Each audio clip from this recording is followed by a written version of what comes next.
Kia ora, good morning. I'm Wendy Petrie and this is your morning news fix for Monday, the 11th of December. In this update, vape retailers are encouraging users to stockpile devices ahead of a ban.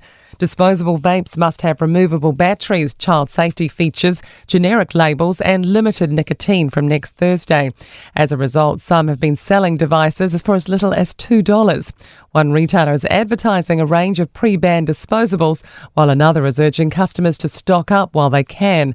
Otago University Public Health Professor Janet Hock says it's disappointing. Responsible retailers would have let people know the changes were coming and would have helped them to adapt by gradually reducing the nicotine concentration in the products they're using. Qatar says it won't give up on peace talks between Israel and Gaza. However, its Prime Minister says Israel's bombardment of the Gaza Strip is narrowing the window to secure a new ceasefire. The Middle Eastern country helped broker a previous week-long pause in fighting, which saw hostages released. United Nations Chief Antonio Guterres says he urged the UN Security Council to demand a ceasefire. Regrettably, the Security Council failed to do it, but that does not make it less necessary. Repealing fair pay agreement legislation is expected to be a big job on the new government's list this week. It's vowing to kick its 100-day plan into gear by first refocusing the Reserve Bank's mandate onto lowering inflation. Labour fair pay laws designed to help industries negotiate pay and conditions are likely to be next on the hit list.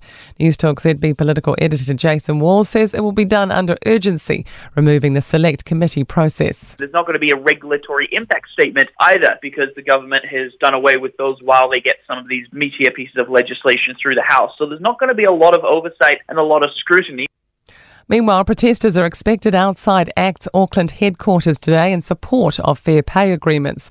It's while new Workplace Relations and Safety Minister Brooke Van Velden vows to get rid of them by Christmas. First, ETU, NZEI and white unions are banding together at ACT's Newmarket office today. First Union General Secretary Dennis Mugger believes if we continue this low-wage model, it's not going to work. Kiwis will be moving out this country and they are heading to another country like Australia because they have their own version of fair pay agreement.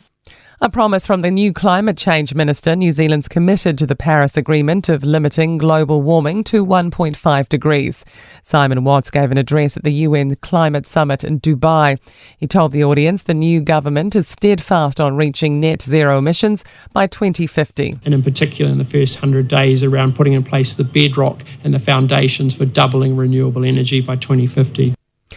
Reports suggest Eddie Jones is set for a second stint as Japan's rugby coach 6 weeks after his resignation as Wallabies mentor. Any final sign-off will come from the board, who meet on Wednesday. New Zealand has won a SailGP photo finish thriller in Dubai against Australia and Canada.